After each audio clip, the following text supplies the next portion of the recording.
Your new favorite country music festival is here and right in your backyard. The Country Fair is bringing Zach Bryan, John Pardi, Chris Young, and more to the fairgrounds at Chesterfield Amphitheater. May 19th through the 21st, 2022. Grab your friends and slide on your cowboy boots for a 3-day festival experience. Packed with country music's hottest stars, some of St. Louis's most popular eats and drinks, a free carnival with all your favorite rides upon festival entry, an authentic honky-tonk with live music, dancing, mechanical bull riding, and so much more. Kids under 12 free. Get your single-day ticket starting at $20 or 3-day passes now at ChesterfieldCountryFair.com. Hey everybody, Shane Presley here, Rock Paper Podcast. Thank you for checking out another brand new episode with Brave New World. Had a lot of fun hanging with them and talking about some of their brand new music they're working on and they some big shows they have coming up. And it was just great to meet some young guys that are passionate about it and getting out there making a name for themselves. So hope you enjoy this episode. I do want to remind you, as always, Rock Paper Podcast is brought to you by Roughneck Beard Company and American Rambler, located here in St. Louis, Missouri, over in the Maplewood area.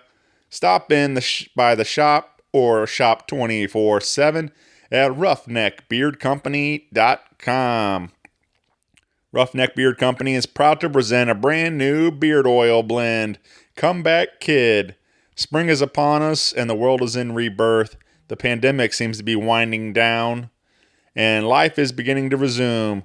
Try our brand new invigorating blend of lemon, peppermint, black pepper, rosemary, and lang lang. It's the perfect blend to bring us all back to life. Comeback Kid, now available at roughneckbeardcompany.com.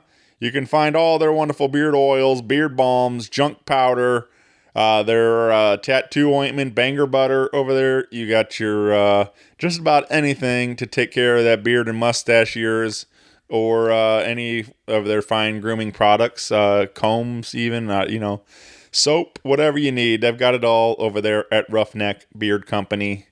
And stop in and visit them in Maplewood, Missouri. Also, big thank you to my friends at Friendship Brewing Company in Wentzville, Missouri. I just had a lot of fun over there at Friendship on Friday night with Denver Wade Trent. And it was a beautiful evening on the patio, having some patio beers. And you can stop in and visit them for all your craft beer needs. Over 25 rotating taps and full menu of delicious food with you got your burgers and nachos and salads and flatbread pizzas and all kinds of tasty things. So stop in and visit Friendship Brewing Company in Wentzville, Missouri, and tell them Shane sent you. Live music happening on April 29th with Jeff W. And on Saturday, April 30th, Buddy and Q. And on Sunday, May 1st, my buddy Denver Wade Trent will be back out there at 1 o'clock. So find more listings for more of their menu, their beer, concert calendar, everything else at friendshipbrewingcompany.com. And follow along with them on Facebook and Instagram. All right, that is it for me, everybody. If you need me, of course, you can always find me at rockpaperpodcast.com. Hit me up on the socials. Feel free to email me at rockpaperpodcast@gmail.com. If you haven't already and you're listening, please click subscribe. That's a great way to help support the show wherever you're listening to. Click subscribe. I also have the YouTube channel. You can subscribe there. And so thank you for all your continued support. It means so much to me. With that out of the way, sit back, relax, and enjoy this brand new episode with Brave New World. A podcast is kind of like it's like a radio show that's not on the radio. It's on the internet. Does that make sense? Yeah. That's also like my mom. It makes it sound more confusing, doesn't it? It sounds like this. How's it going? My name's Daniel. I'm from the band Brave New World. I'm Mateo. And I'm Brad. You're listening to Rock Paper Podcast. Rock Paper Podcast. This is beat paper, paper covers rock.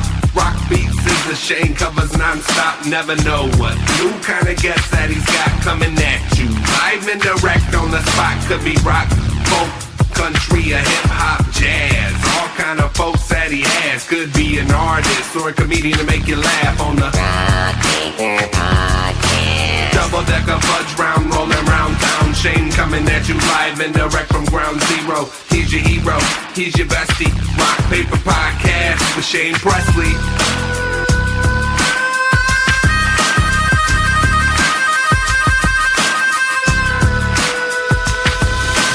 Rock Paper Podcast.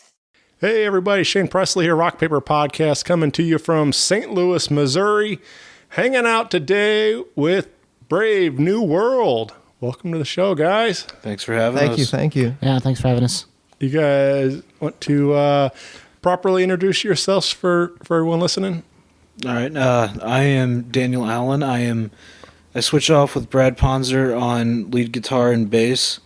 Halfway through our set live, it's random on the album though. Yeah? Yeah, that's my whole gig. That's it. What's up, guys? I'm Mateo. Mateo Blumel. I'm the lead singer, or one of the co-singers in the band.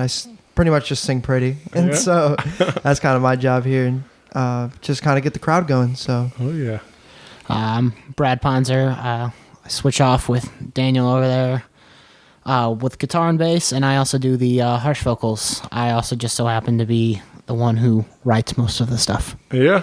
That is true. And we're missing our. Oh, we're missing drummer? Christian Palacio, our guy who hits things. Yes. He goes Our crazy. little drummer boy. Yeah. Goes crazy with the sticks. Well, yeah, this is cool. I mean, I feel like I say a lot starting this show, but this using this platform allows me to continue to meet new people around town, discovering new music all the time, and that's the case today. We linked up through the internet, and then I haven't got to catch you guys at a live show yet, but getting to meet here and get to talk, and we're somewhere we can hang out and have a conversation instead of screaming over a band or something like that. And it's fun to have this, to have these moments like this where we can talk about what you guys are up to. And I guess, I mean, I don't really know much about Brave New World at all. I mean, you guys send me some of the music to listen to and stuff. But other than that, like, I like to kind of come right here to the source and get, the stories direct from you guys. But this is still a fairly new project, right? Or you guys been a couple years, right? Yeah, we'll call it new, I guess. We've been around since 2018, but really started playing in the actual scene around 19, 20. 19 and 20, and then the pandemic hit, and that was fun. Sure. Yeah, the applause on everything. Oh, yes, it did. Yeah, put a massive pause. Set the album back almost a whole year. Mm-hmm. Mm-hmm. It was a good time to grow, though. It was a great time for us to figure each other out as a band, get chemistry with each other. We practiced the hell out of the album like crazy, so that way when we actually were getting shows, we were just fucking killing it. And obviously it wasn't great. Like the pandemic was a terrible thing that happened, but there were some hidden things and hidden blessings that we were able to find through that. One of them being a lot of material got written that won't be on this album. Future. Well, let's. So what's going even before the band? I mean, do you guys know each other through school, or where do you guys all meet? High school is where I met Daniel. I've known Christian, our drummer, since first grade. Okay. And Mateo here has been friends with my brother forever. And I've known his family for damn near my whole life. So. And it just ended up, we just ended up hooking up as music artists. Yeah. Yeah, I was kind of destined to get introduced to the other guys that are in the band from the beginning, because I came to Brad whenever he reached out the first time, in high school, I saw a poster my freshman year, and I was like, I'm going to make some friends, and I'm going to try and join this band. And that was a completely different project. Almost none of that music exists anymore. Some of it got recycled and then turned into new stuff and made better. This is the first band that I've actually had that has gone somewhere. This is my probably 5th attempt at starting a band. The first time that I've brought all 4 of these guys, counting myself, together. We've all been a part of bands with each other before, but never all together. This is the first time like all 4 of us have been in a band together because we've all been part of Brad's bands, but like at different points in time. Like there was a time where he was trying to get a band together, but like I don't think Daniel was quite there yet, and so it was just me, Brad, and Christian at the time, and then that kind of fell apart, and then Daniel came along for another project, for another band, and then that fell apart. The way that you got brought into this band, Mateo, we asked you if you would do one show. Bring that up, my story is probably low key the funniest. I don't know because, here's how my story, how I joined. So I'm like a junior now in high school, and I've already worked with Brad, and I wasn't a rockhead at this time. I was very much in like Bruno Mars, Justin Timberlake, more of like that kind of pop feel, just not very heavy into it. The heaviest I got was like Queen. That was as heavy as I got. And so I'm just chilling, living my day, and then I get a text from Brad saying, "Yo, I know you're not really a rock guy. We've already kind of had our way trying to make a band, and we kind of fell apart on that. However, our vocalist pulled out for this new band that I have, and we have a gig for the school Comic-Con, and we need a singer. Could you fill in for the show to be the singer?" And at the time, I was like, "Oh, fuck, I don't know, man. I mean, I got a lot of shit I got to go on. I wasn't totally sold in yet because of my experience last time with them." And but I was like, you know what? Fuck it. This will be fun. This will give me, an idea of how it's like to perform. Sure. And so I was like, you know what? Fuck it. Let's do it. All right, let's do it. So fast forward, we do Comic-Con, which was... That was interesting. You had actually... it was the first time we all tried to play together. It was rough, but he had actually decided that he wanted to be full-time in the band. Yeah, before that show. We got 2 practices in. He's like, "Okay, I'm in for good." Yeah. Because the thing is like now I could tell like, oh shit, okay, we kind of have all the pieces here and everyone seems pretty dedicated for the most part. And that's when I, as long as there's a direction, that's that for anything I do, as long any group I join, as long as I can see there's a direction and people have an idea and are committed to it, then I'm always going to be in. I'll be right there with them. And so I got that sense from these guys as well, and I was like, you know what? Fuck it, we're doing cool things here. Let's do it. I'll be your singer. Yeah. The one thing that killed almost every project beforehand was a lack of a bassist. We couldn't find a bassist. Yeah, finding a bassist is apparently hard. Yeah. I feel like that's like everywhere though. Like, I mean, it's just like we couldn't find one to be at all. And it's supposed to be drummers that are hardest, but I've known Christian since 1st grade. He's been playing drums probably about as long. Yeah. Maybe longer.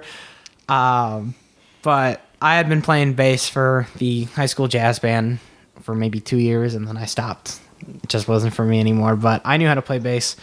Bass isn't much different from guitar, so when I formed this new band, I'm like, "Hey, Daniel, one thing that's killed every project in the past has been lack of a bass player." So I bought a bass.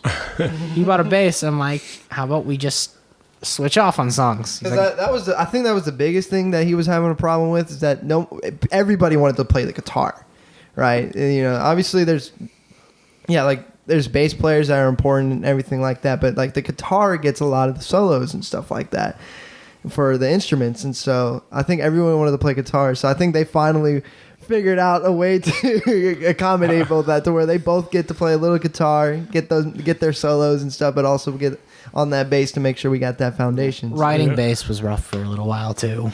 It was mostly write the guitar part. Yeah, play the guitar part and play it in time. And then I ended up discovering the band Primus, who was huge in the 90s, still huge now. And You're wearing a Primus shirt right now. yeah, I'm wearing a Primus shirt right now. Completely changed the way I write bass. So.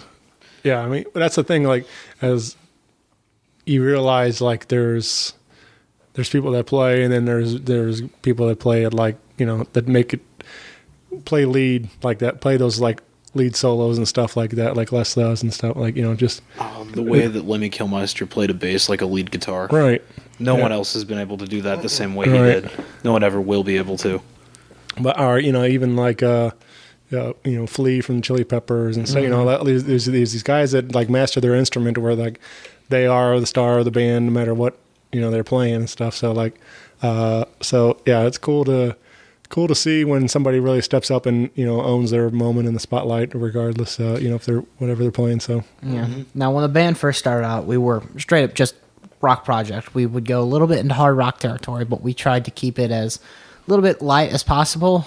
Yeah, because of Mateo here, because we had to keep him involved. I was still Bruno Mars at the time. Eventually, though, after that disastrous Comic-Con show, we ended up practicing more. I developed my harsh vocals through listening to Static X. I do my best Wayne Static interpretation.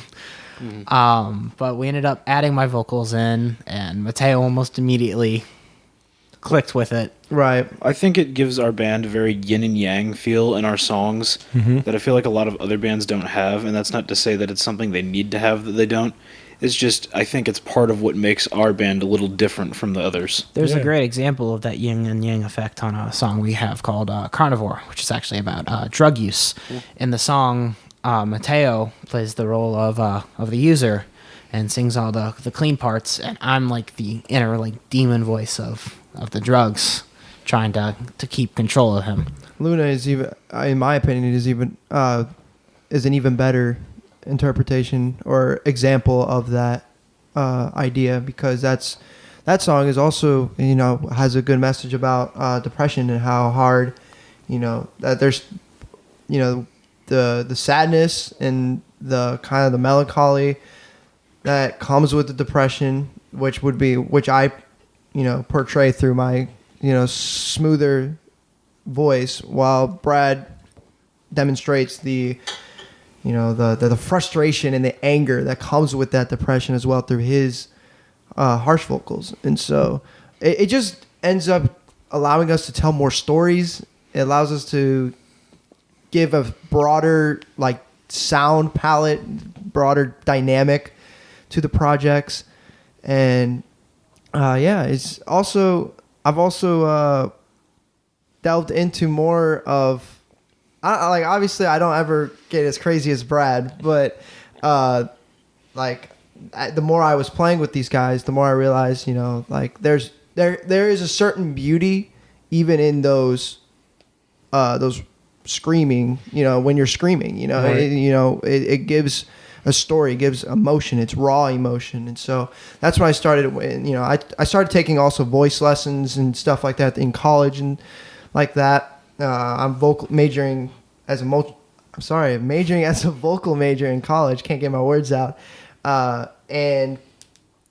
I learned how to sing better and where it should all come from. And once I started learning that, that's when I was like, oh, I can do this without actually damaging my voice. I know how to do this now. Right. And now it sounds just even more in depth. There's more color to it.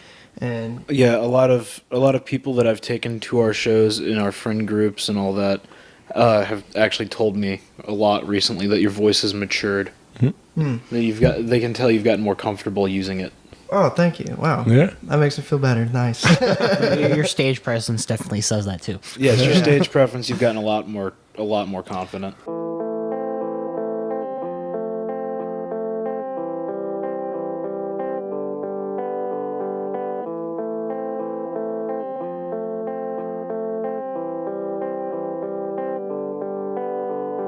Aimlessly drifting through life's journey, I feel lost in the night, asking for wisdom from others to see. I need to find a light, struggling, fighting to stay upright. I crash down sometimes. My friends, this might be the end. Farewell, I'll see again. I cannot see clearly, I need to sleep. My demons are on my mind. Slowly but surely I close my eyes, never to wake in this peaceful time. Endlessly dreaming of what to come, when really it's all said and done. The moon carefully watches me, protecting me in the dark.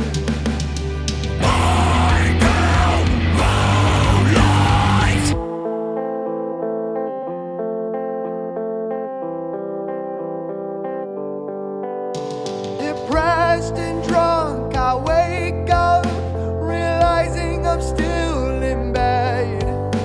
I try my best to convince myself that I'm still sane in my head. I feel alone, I feel hopeless, there's no one to save me now.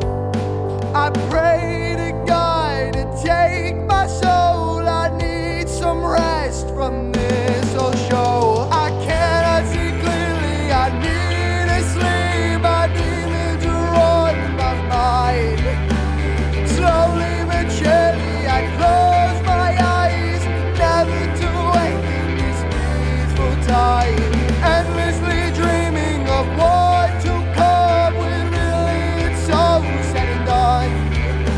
The moon carefully watches me, protecting me in the dark.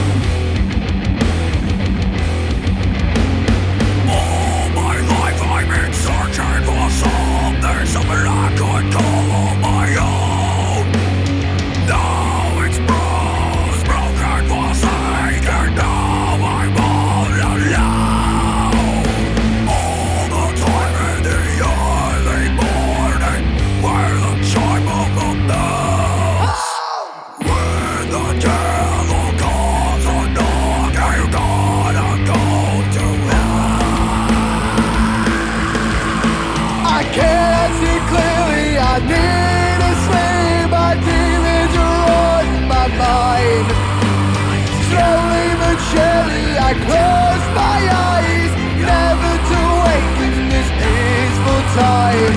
Endlessly dreaming of what to come, when really it's all said and done. The moon carefully watches me, protecting me in the dark.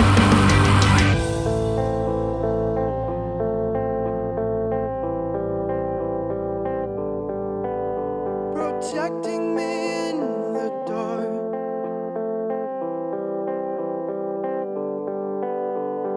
By pale moonlight.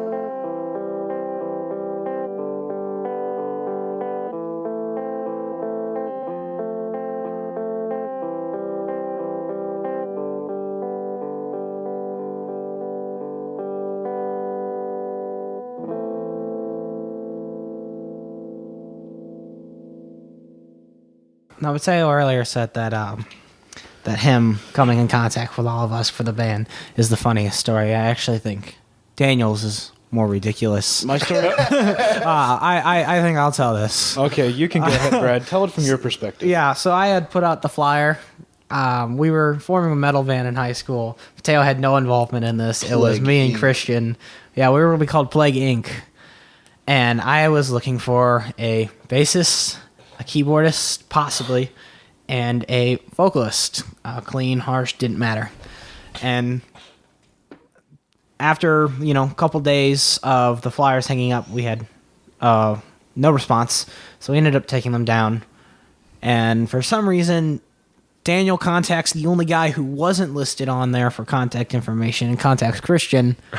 I get into contact with him, and we meet up saying that he can do vocals. He brings his guitar, and he starts playing for me. I'm like, okay, this guy's pretty good, but I'm not looking for a guitarist. But he was just too good at the time that I couldn't pass up on him. And I asked him, like, all right, can you show off your vocals now? He's like, oh, I got a sore throat right now. I'll have to do it another time. Never did he want to show me his vocals because the dude can't sing. No, I cannot sing. I will not be singing on any album until I've had vocal lessons. And then still won't be singing. And I still probably won't be singing on an album. A little bait and switch then, huh? Yeah. Yeah. It worked. Yeah. Hey, he's in the band now. Yeah, right. Fake it till you make it, right? Yeah. Yes, sir. Yeah, man. I mean, we've thrown out some names and things, but like, did you guys, as you were getting Mateo into this more harder rock and stuff, did you give him homework? This is a... Oh, yeah. There are some essentials we gave Yeah. him, mostly like a little bit from each like huge metal genre that came out. It was like introducing me to drugs. I'm not even gonna lie, because they started me with the soft shit, right? Right. Like the marijuana of rock, right? You know, it was like, hey, just check these guys out. They're not that harsh. Who was it? But that we showed you first? Man, the first. I think I showed you Black Sabbath. When he first heard Black Black Sabbath was Sabbath, one. he was in the car with me, and he's like, "This is Black Sabbath." I'm like, "Yeah." He's like, "This is not what I thought it would sound like." Yeah, I was like, I didn't realize how diverse metal can be. There was another one, another rock group that kind of was more like hard rock was, what was it? Måneskin. Oh man, Måneskin was a band that Brad introduced me to. That I was, wasn't quite metal or anything. They're more hard rock. But you know, that I started listening to that. I was like, oh, okay, wow, this is a really nice sound that they got. Because being a vocalist, you know, I'm always looking for a nice vocal melody. Mm-hmm. And then it kept going down the rabbit hole. Soon enough, I was starting listening to System of a Down. I just learned System of a Down, and realizing how his singer, like the singer is. In that, I'm sorry, I always Serge Tankian. Serge. Tankian, Yeah, that's I always blank on his name, but how Serge, you know, used operatic techniques in his singing style, and I was like, oh, okay, I can implement some of that into my stuff. Okay, I fuck with this. I think he also cites like Iranian circus music to like as a influence, and it's just like, and I mean, obviously he becomes a total character when he's like, you know, performing and singing these songs and stuff, but like you can definitely start realizing how much different stuff has influenced his vocals and things like that. Yeah, he's Teo here's really come a long way. He'll actually be going with us to the Freaks on Parade with Rob Zombie, Mudvayne, Static X, and Power 5000 when they come here in July. Oh yeah, and that's the thing. I fell so far down in hell into Static X now. So I'm getting into Static X. Bad Omens is another one that I'm really liking, and you've got some. I've looked at your playlist. You got some I Prevail in there. I have I Prevail in there. Yep. There's. I mean, I'm starting to get into it. I mean,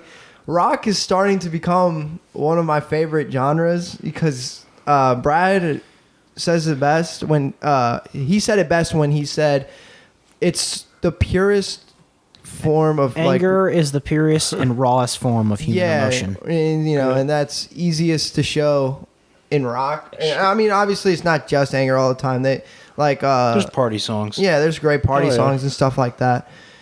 And it's just, I don't know, it's just easiest, I feel, to show, because it feels so genuine in rock, you know? And like, there's, like, I love hip-hop, too. Hip-hop is one also, like, hip-hop and rock, those are my two genres, are my go-to genres.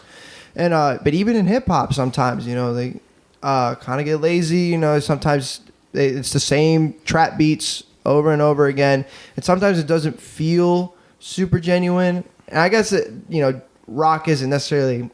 you know, not at fault for that either, but it feels less repetitive, mm-hmm. Right? Doesn't Trippie Redd have like 4 songs that use the exact same drum beat? Probably. It's actually an entire album. Oh, yeah, that sounds about right. No, man, but like, it's just so my taste in rock has definitely developed as I realized again the beauty and like the messages. Sure. That they tried, because that's what I'm always looking for, is to feel something like genuine and real, you know. And that's why in hip hop I love Juice WRLD.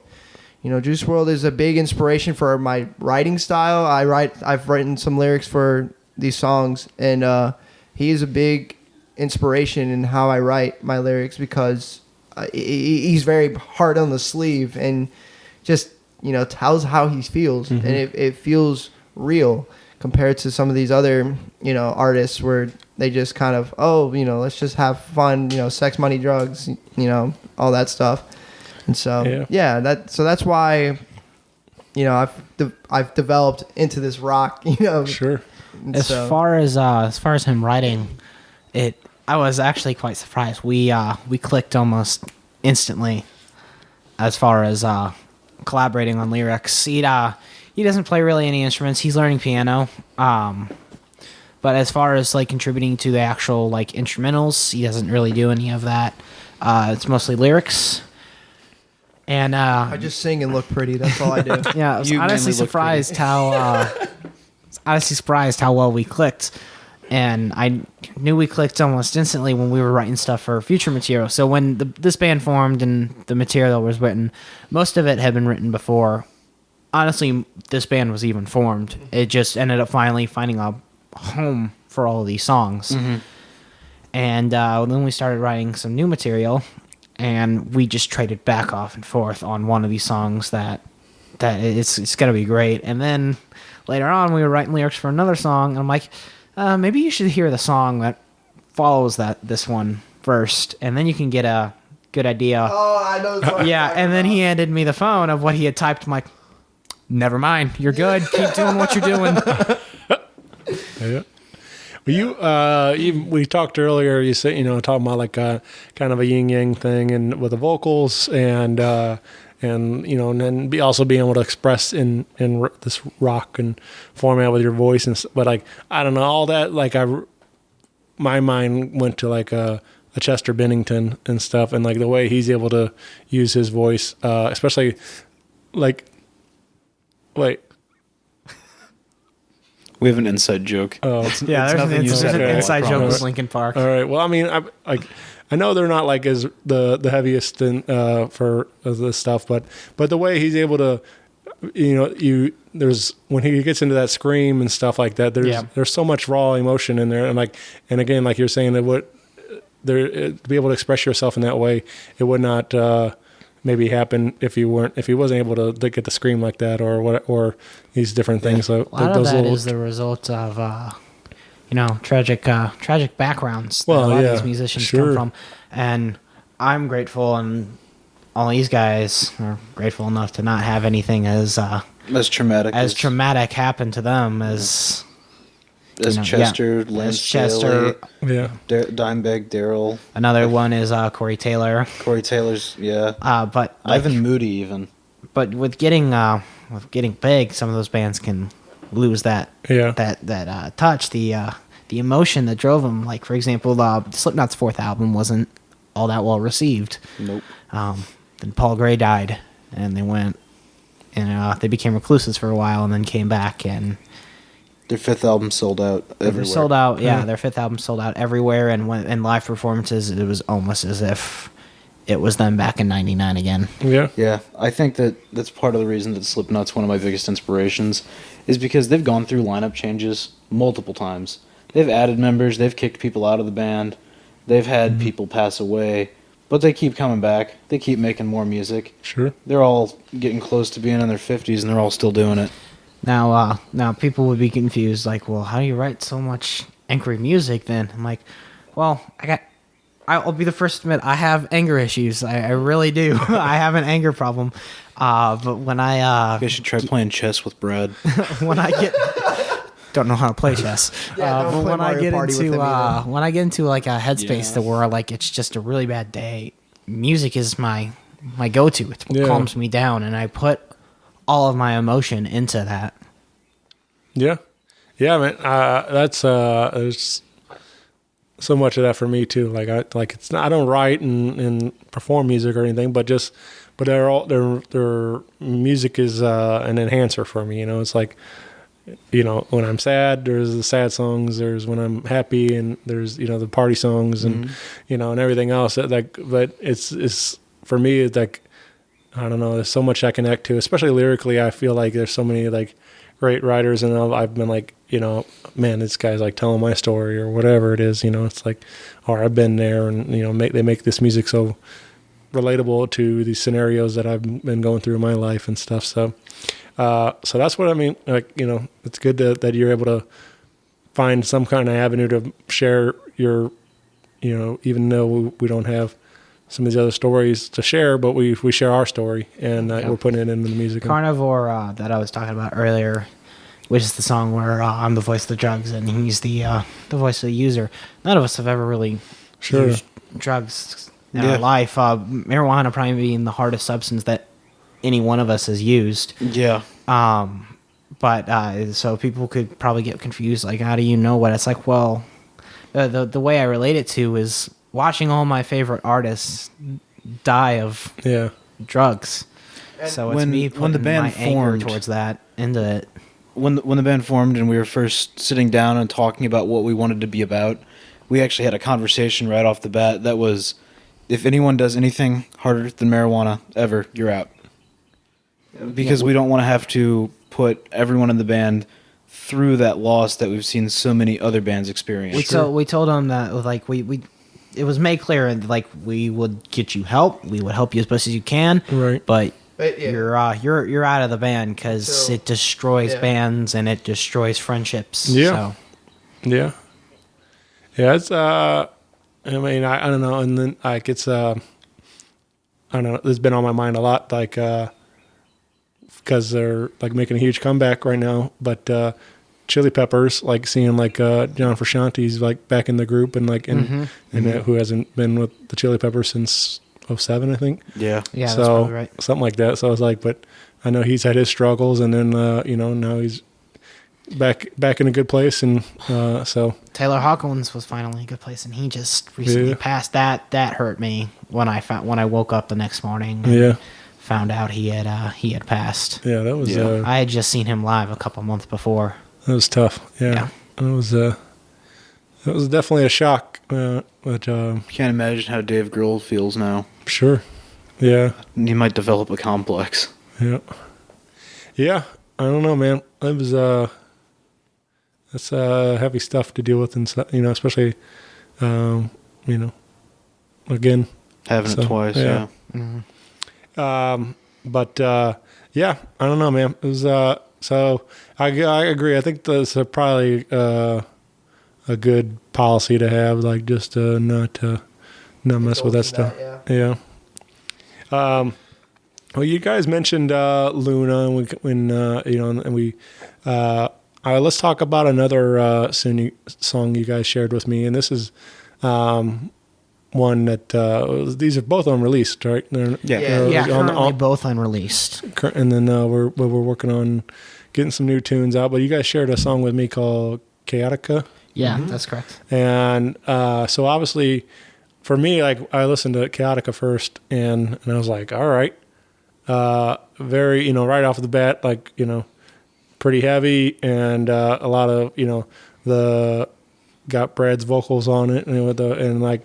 It was a good back and forth, but then like to hear Luna next was like a very different, a lot more. I think the thought process behind sending you those two was to go to like different extremes of what we can do. Yeah. I think it was Mateo who said it earlier that every genre of music is victim of sounding the same at some point.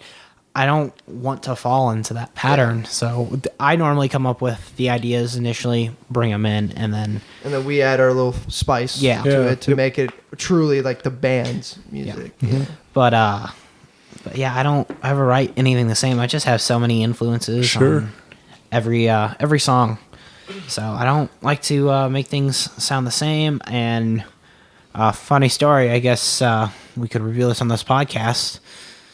Two of our songs actually, unknowingly to me, until Daniel pointed out, use the exact same riff. Yep. Just played in different tempo. And some people may call that lazy. I think it's more so... It's funny. I think it's more so funny and genius that I could take the same riff and create two unique songs out of it. And you didn't even notice. Right. So other things I'll notice is that...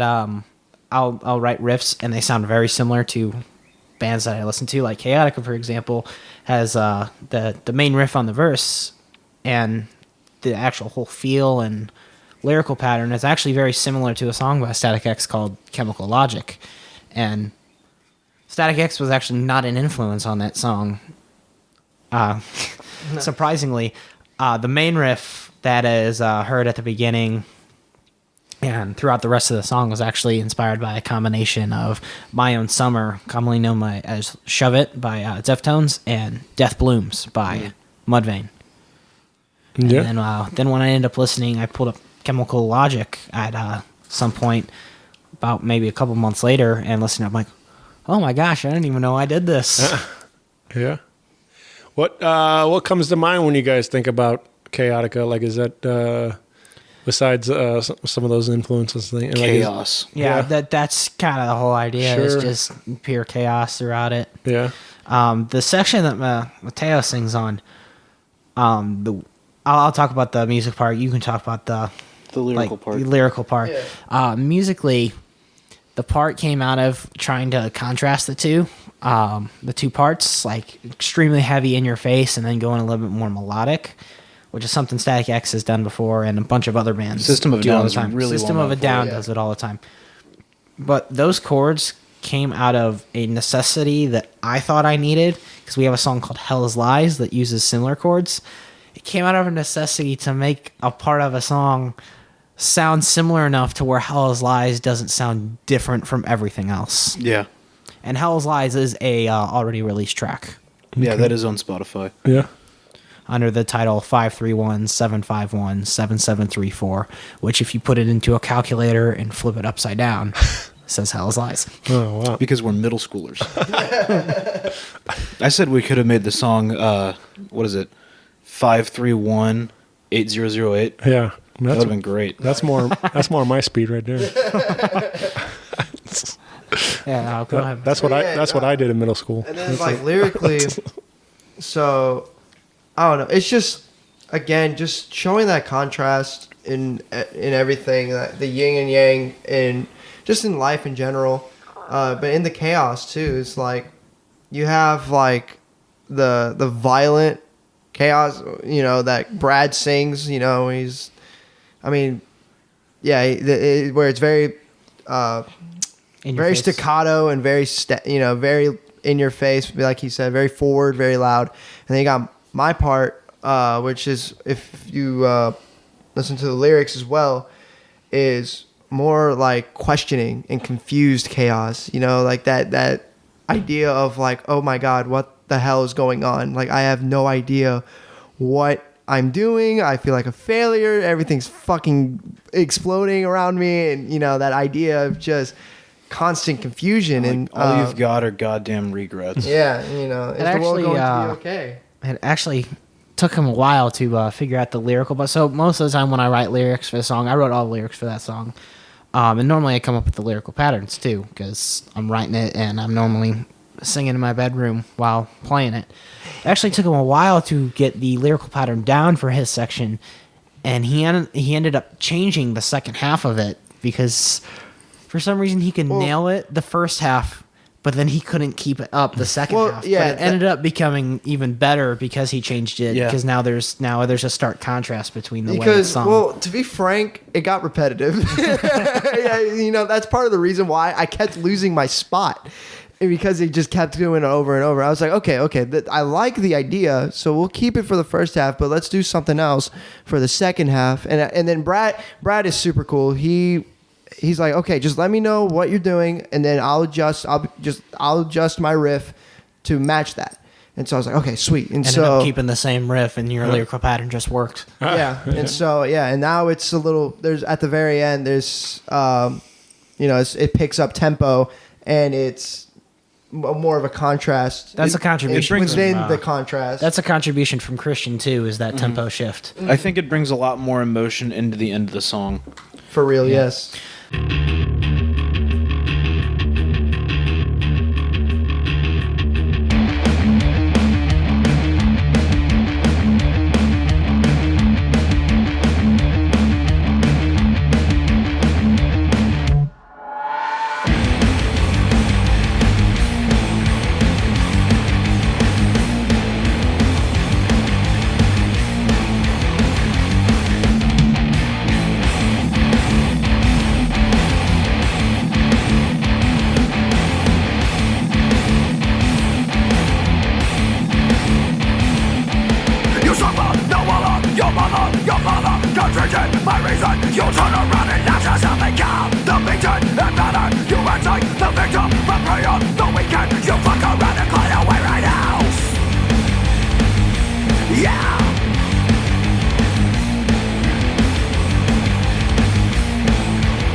So kill up, shut them up, place over, you suffer, no other. The shadows fade when you cannot create. Get out of invasion, discover, confusion, the static, the metal, the element you make some as a bright slowly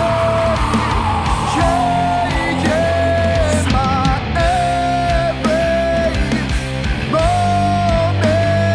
Now I've got no more goddamn respect for myself. I blow my one chance at redemption. It's too late for me now. I can't go on.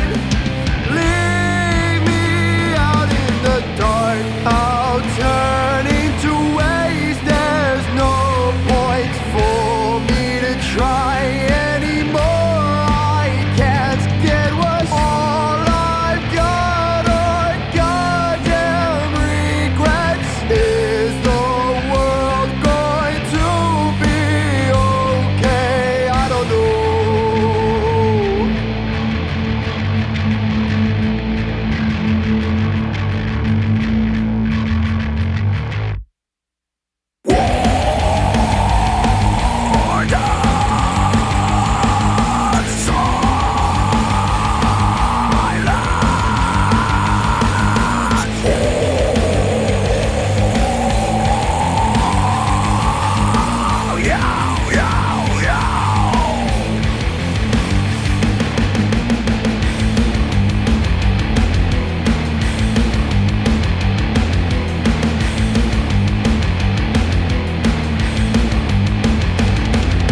You suffer, no other, your mother, your maker, constricted by reason. You turn around and let yourself become the beaten. Another, it's over, it's never, it's too late for reason. You press for death and now you've got to pay.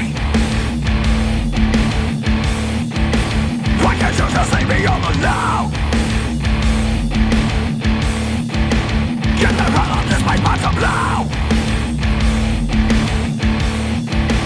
Why say there's a waste and death below?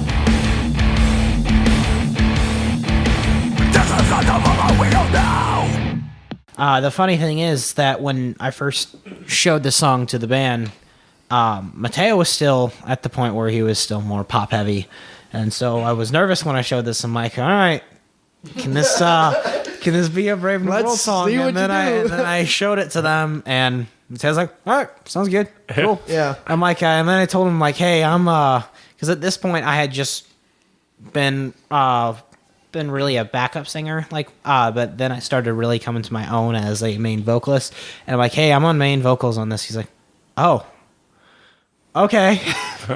And the funny thing is that when we finally actually had it practice and I had showed everybody how it was gonna go, people were really hyped about, the whole band was hyped about my part at first, and then we're like, that's gonna be so good live. And then we started to practice and we kept getting to Mateo's part. And at that point, the whole band just starts singing along. We all get into it. If you saw us practicing downstairs, you would all see us mouthing the words to Mateo's and part. we're all It's pretty jumping. fun. Yeah, it's crazy, it's pretty funny. headbanging to it, and it's become honestly the most energetic part of the song, and it's really funny. I love Brad's vocals though. It's there's another track that was kind of the same thing happened, was Carpetbaggers. Yeah. Oh, Carpetbaggers is the same way. Carpetbaggers was actually in it. So when the band was still progressing, I tried to keep it. Carpetbaggers was a Plague Inc. song. It had been rewritten. This is the third version of it, and it finally sounds the best that it possibly can. But when I wrote this, it was during the time when Mateo was still pop heavy, so it was most of my vocals weren't featured at all, except on some background parts during the chorus. And that's how a lot of the songs were, except Chaotica when I started to come into my own and try to switch things up a little bit. So Carpetbaggers actually started out with him just singing almost the entire thing. And he couldn't get the lyrical pattern I couldn't. down. I couldn't say my. I probably could now, but but for the first half of the verses, he could not get it down.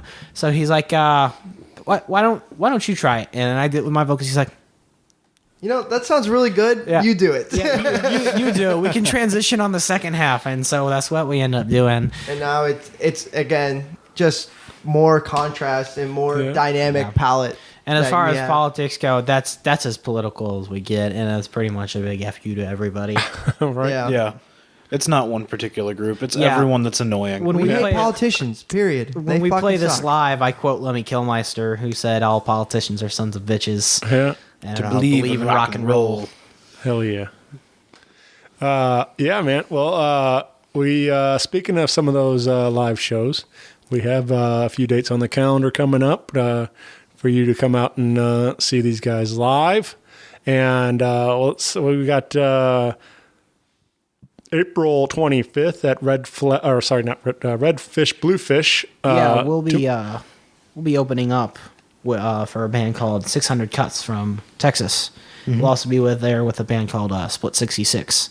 And just so it's known, that is a 21 plus show. Okay. Yes. Yeah. So, that's a fun little spot in St. Charles, Missouri. There. That'll be It's, our first time playing there, actually. Yeah. And this is actually the first show ever that someone outside of me has booked a show for us. Daniel Alright, over there yeah. actually came into my contact first time with booking us a show. one of the dudes from Split 66 while he was working. I ran And, into I ran into him at Quick Trip over the summer because he was wearing a cool shirt, and now I'm playing a show opening for him. Yeah. Yeah. Thanks, cool shirt. He ended up booking us that show, and then he's like, "Oh, by the way, it's 21 plus." I'm like, 21 plus. These two guys aren't 21. Daniel and Mateo aren't 21. Only Christian and I are. And so we're like, well, how can we play this? Because you guys aren't 21. And apparently Redfish Bluefish is okay with the bands being Right. a little underage. Now, other venues that have been trying to get us booked out, like the Heavy Anchor, are strict on their... Yeah.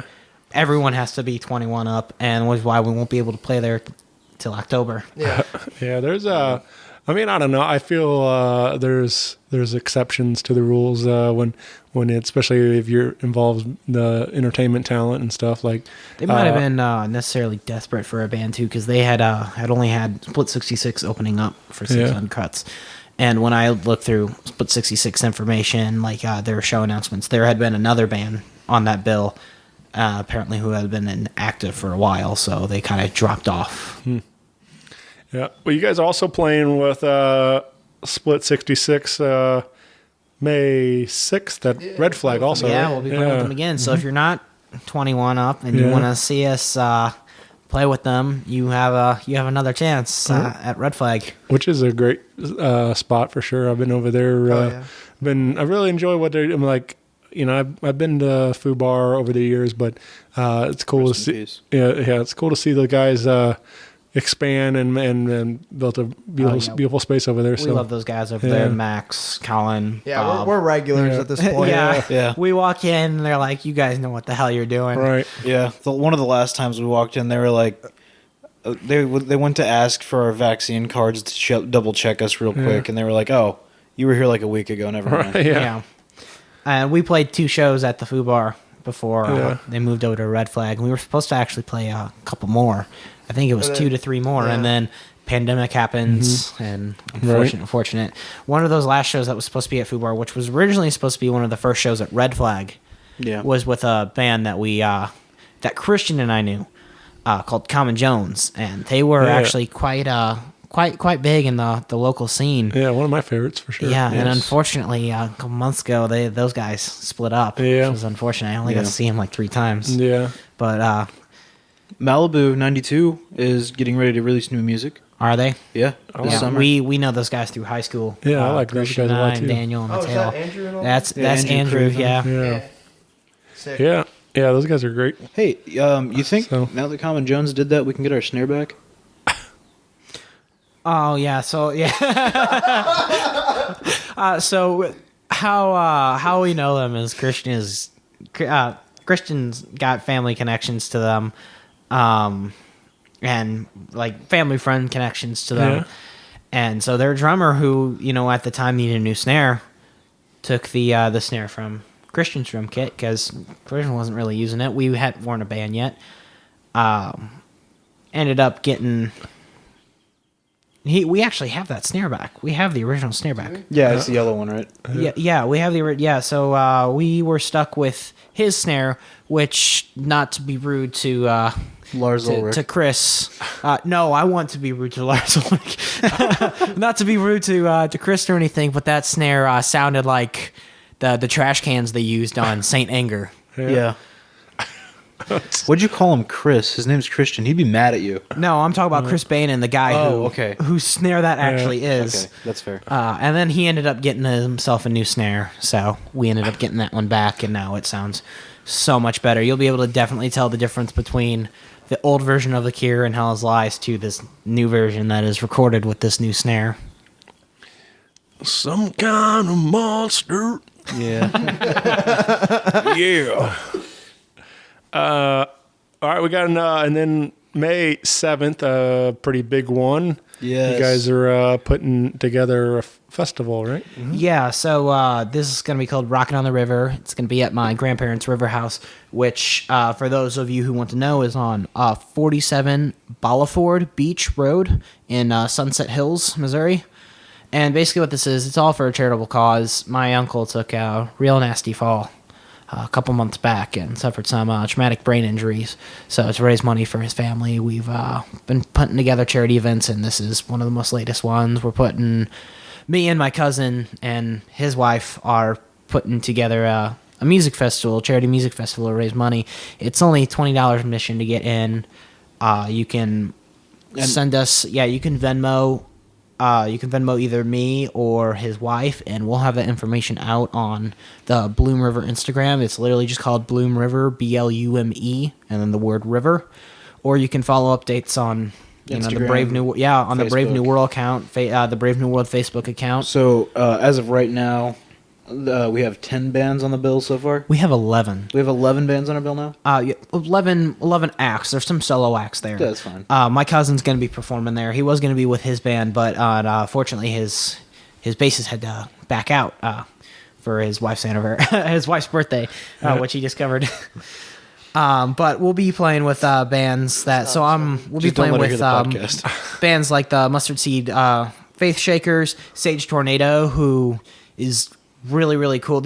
Think of them like Beck, but if Beck wasn't a solo artist. They got a little bluesy rap vibe to them. Okay. They're real cool. My old guitar teacher, Jim Trice, will actually be performing his set.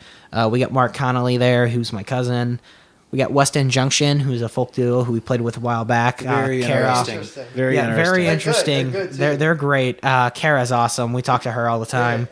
And then All Sides, who we've played with a couple times. They're like an alt-rock, hard rock band. Isn't there a newer punk band that's going to be playing there? Yeah, I was about to get to them, actually. Our buddy and producer, Ryan Mayberry, is in a band called Uncanny Valley. They're actually about to drop music, too, and they'll be performing there. This will be, I think, their third show ever. This will be their third show ever. It's going to be good. Yeah, definitely check them out, guys. One of the ones that I think a lot of people are going to be excited for, that I hope everyone stays for, is 1781. Yes. They're alt metal band. And amazing set. They're freaking awesome. We've played with them about 3 times now. And then we got our headliners, which will be the main headliner there at the Charity Music Festival. So I hope everyone stays around for our set. Everyone stays around all day. You guys, $20 admission, you get all day access to the festival grounds, the concession stand, which will be selling food. And you get re-entry.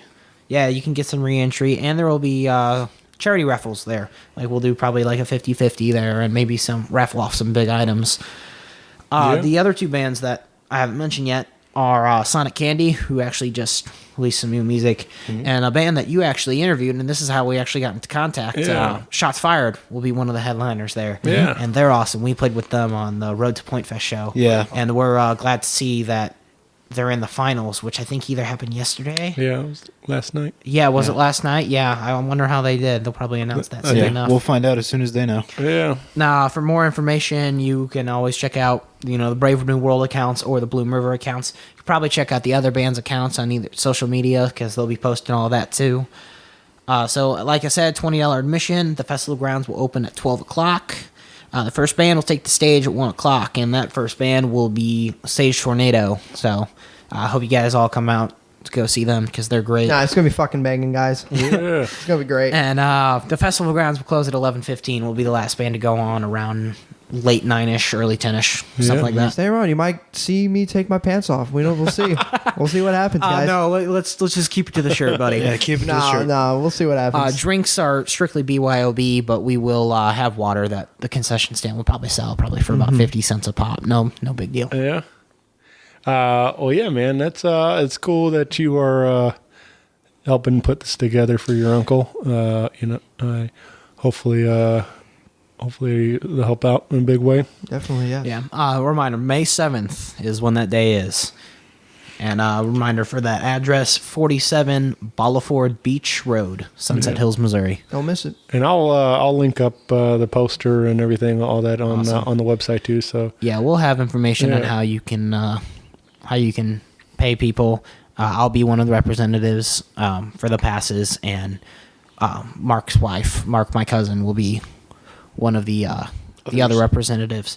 We'll have our Venmos posted, so you can Venmo us. When you guys Venmo us, if you guys Venmo us, just in the option of what this is for, so put your email, because then we'll send you a confirmation email of how many passes you paid for, where the location of this place is, and when you come to the gate, we'll have someone who can hand you a wristband when you just show them your email. It'd be like being a VIP. You'll be on the list. there you go.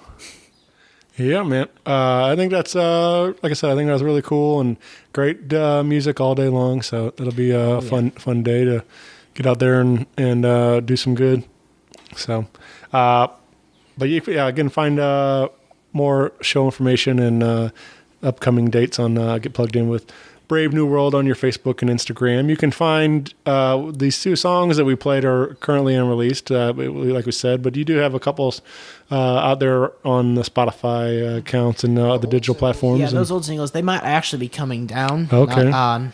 And not too long. We'll be re-uploading them with the updated files. Yes. But all of our music, it'll be up on Spotify, on Apple Music, on YouTube. Sure. You'll be able to Snapchat, find us there. Instagram, however you can get access to music. Doesn't it end up on Pandora too? It does end up on Pandora, yes. Well, if it plays music, you'll be able to listen to it. Yeah.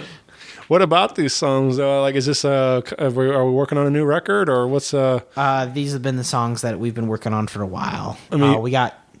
So originally started out as a 15-song album. Then I felt that 2 of the songs we would not have ready in time to record. Seeing now all the pandemic and stuff that happened, we probably would have had time. But we have some other projects for them. It turns out probably will be better on. They'll come out eventually. Yeah.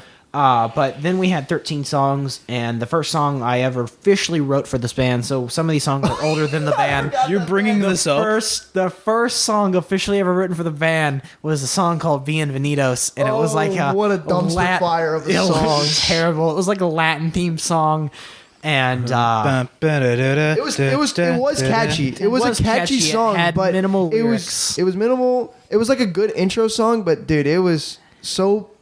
Brad was still new to writing when he was writing this song, and it's just like it just wasn't the greatest song. I'd say imagine if somebody wrote an epic Spanish song, right? But they only wrote the intro, and it was 3.5 minutes long. They truly what they say is that there's 2 ways to write a song.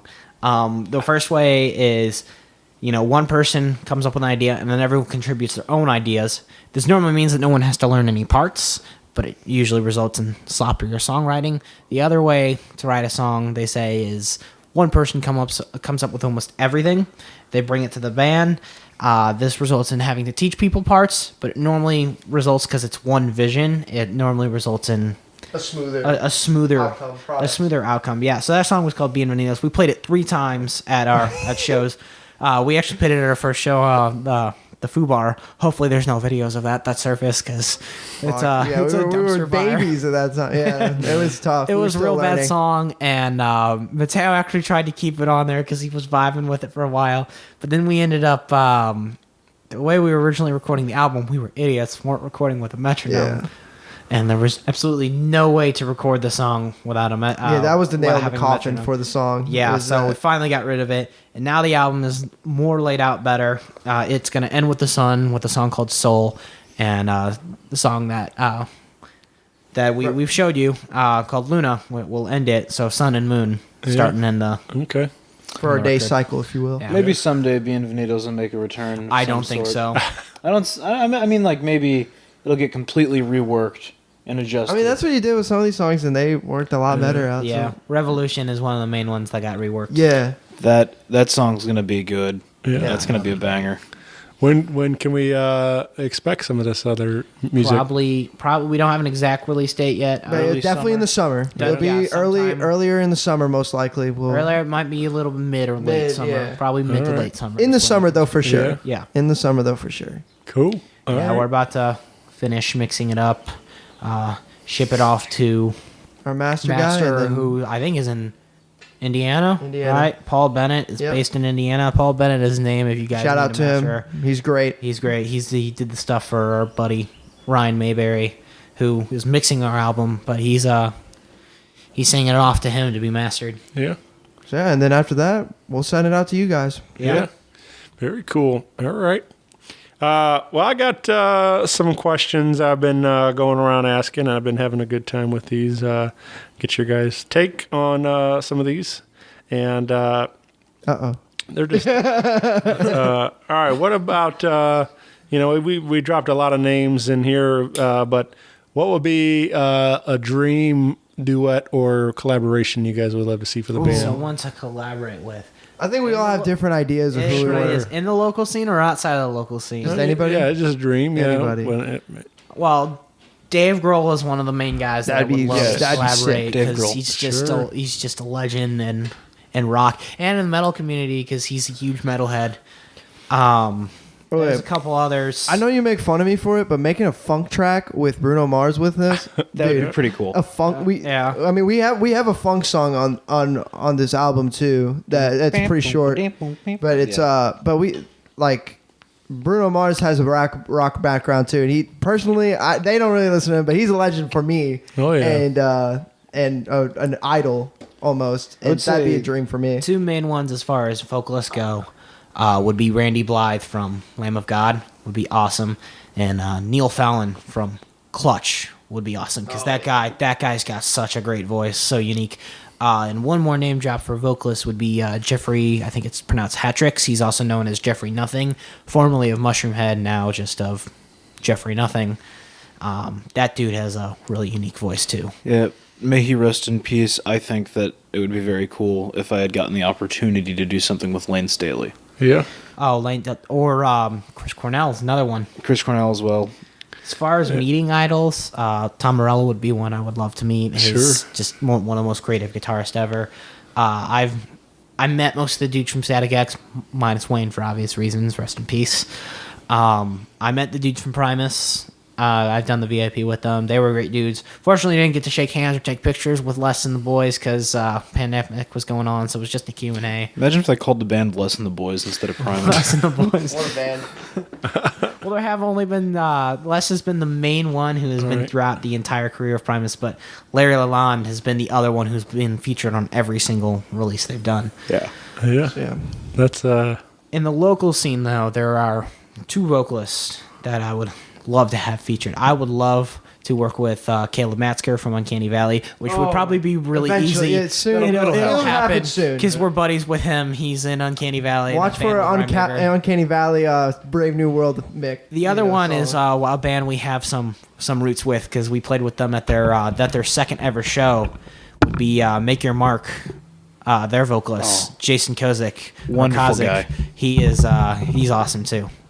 He signed my mom a napkin because she thought his voice was pretty on her birthday at that show. yeah. Shout out to Mom. Imagine that. Second show ever, and you already have somebody asking for your autograph. Yeah. That's gotta feel pretty good. Oh yeah. Yeah. Yeah, that's stuck. Yeah, I'm less than the boys. Probably Yeah. sucks. Primus does suck. Yeah. All right. So obviously, just about everybody. I think we named about almost every great band, right? For all the different influences, all the different. yeah. It was awesome. Oh, yeah. Yeah. Wide for us. variety. Yeah. Wide variety. Yeah. I mean, Wide variety. like, from Bruno to Les Claypool. And just, so that'd be an interesting track for sure, just to have like all these different things on there. All right, what about the day comes along and we have a brand new world action figures? What would you guys like to see with your like your 3 accessories to go with your action figure? Brave New World action figure. Yeah. Well, Brad and I would both have to have interchangeable basses and guitars. Yeah, Right. that takes up 2 spots already. Yeah. And then Now, your third one would be a mic. Yeah, the third one might be complete with mic stand because I'm not holding that mic really unless it's attached to the mic stand. I think my third thing would be like a toolkit. Yeah. Because I work on cars. I'm going to college to be an automotive tech. Yeah. Mine, you'd have to be able to take the shirt off. Yeah, that would have to be. You'd take the shirt off with the mic. He'd have one of those cheapo, like the little cloth fabric shirts that are on like the old like Star Wars action figures. That's what he would be. It wouldn't be like a plastic piece. Oh, and then a bra for my third one. A bra. Why? Because it'd be sexy. No. It wouldn't be a bra. It would be your bandana, his Naruto bandana. Yeah, your Naruto bandana. You're so right. That's what it would be. For some shows, I'm a little bit of a weeb. So for some shows, I have the Akatsuki headband, and so I'll wear that'd have to be the third one for sure. Yeah. Well, that's all right. What about a like a movie or a TV show that you wish you were in? Is there a certain world that you guys would love to be a part of? A certain world. Well, we're all big nerds here. Yeah. Star Wars, for sure. Lord of the Rings.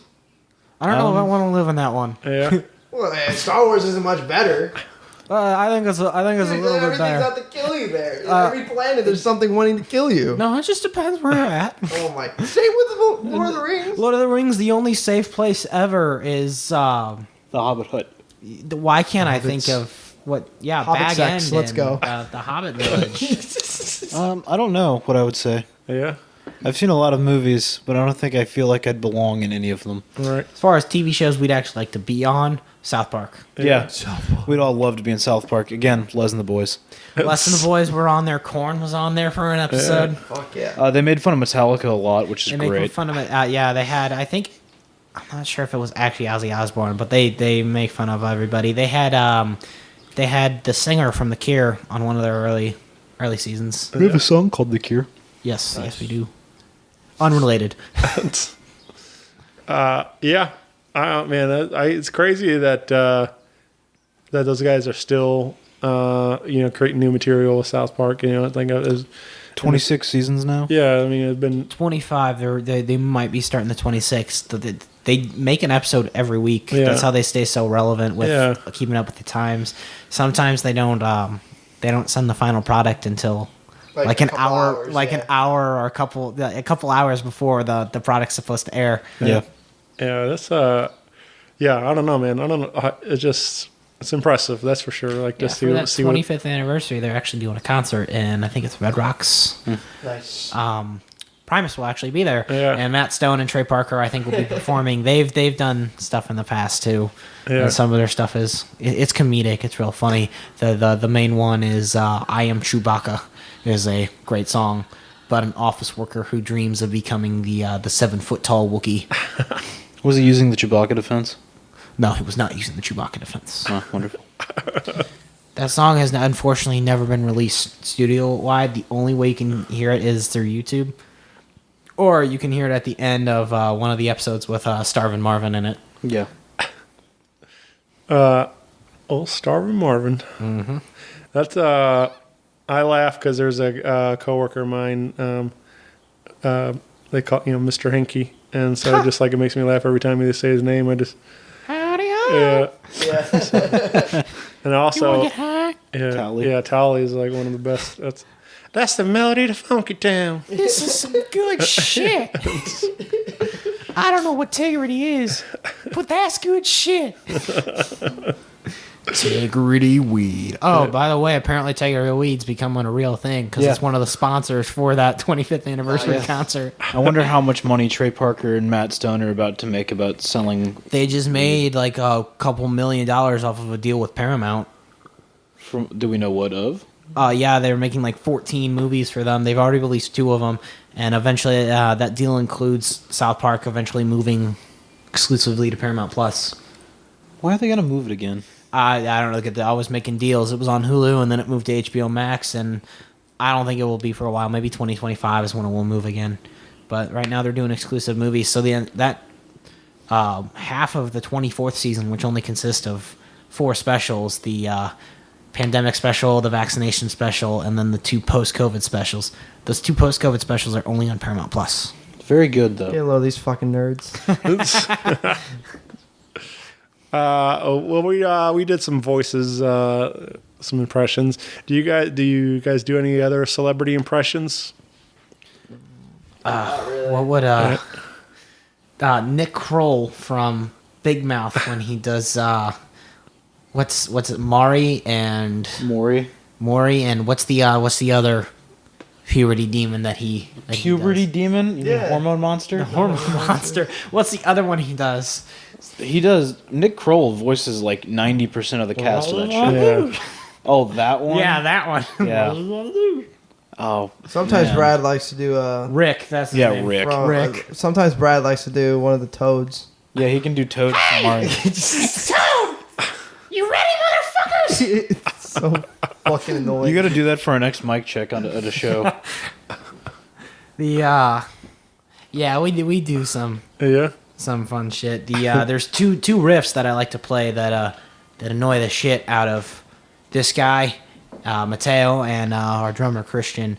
The one that annoys the hell out of Christian is there's a band called Oakley Dokley, and they're completely Ned Flanders themed metal. Yeah. They're truly their only good song is a White Wine Spritzer, and that main riff from White Wine Spritzer, I play it all the time, and it annoys the shit out of him. And the riff that annoys Mateo is I figured out how to play the basics of the Rocky theme, and I'll just play it. We actually played it live one time as intro to one of our songs called "Watch the World Burn." It was hilarious. Wasn't that like Day of Decision too? Yeah, It was Day of Decision. Yeah, we were practicing in the basement. I was like, Brad, It works. you got to do that live. It We just did a works. Day of Decision new intro for Carpetbaggers 2. That was a mistake. No one knew what song we were playing, who had known that song before, and it was all a mess. We were all supposed to go 1, 2, 3, fuck politicians, and we all came in at different times, so won't ever do that again. I'll just stick with my intro. Yeah. You gotta try new things once in a while. For sure. Once in a while. Well, we've changed the intro to Black Fuzzy Dice 3 times now. Yeah, something like that. Hey, CJ, kick it. CJ, start the car. CJ, let's go for a ride. That's the most recent one. Yep. Well, cool, man. Well, this has been a lot of fun getting to hang with you guys and talking some shop and all these tunes and everything. So, again, you can find Brave New World wherever you're getting your digital music, and you can find them on Facebook and Instagram and get plugged in socially. New album this summer. Keep an eye out. So Yeah, follow us, Brave New World Official on Instagram, or the band BNW on Facebook for updates on that album. You guys not going to want to miss it if you're a rock fan. It's going to be awesome. We actually have a TikTok too that we barely post on, but you can, if you're on TikTok, you can try to find us there too. We'll start posting more. We haven't really posted any content on there, but we'll start posting stuff If eventually. you ask us to make a Twitter, it's not going to happen. None of us use Twitter. Here's the deal: we don't want to have cancer, so we will not be getting a Twitter. Yeah, that's not gonna. Yeah, none of us know how to use it. So The only reason that Mateo knows all the tags is because we made him memorize them for live shows. I am the vocal guy. He's very That's what they excited. call me around these parts, the vocal guy. You know what else they call me around here? Don't start that. Back in my day, they used to call me the piss man. So stupid. Apparently, he's wanted in 53 states. Yep. Don't ask me why. Hey, if you meet me in person, I'll tell you why they call me the piss man. He did that as one of our as his vocal checks before. He walked out on stage. I am the piss man. So stupid. well, on that note, I think that's all right. Maybe we'll save that for the next time. We'll get the full backstory of the piss man. Hopefully not. All right. Well, thank you guys, and I will see you soon. Thank you Hey, very thanks much. for having us on here. thanks. It's been a pleasure. Yeah. Much appreciated. Happy to help, guys. Bye, everyone. Bye. Bye.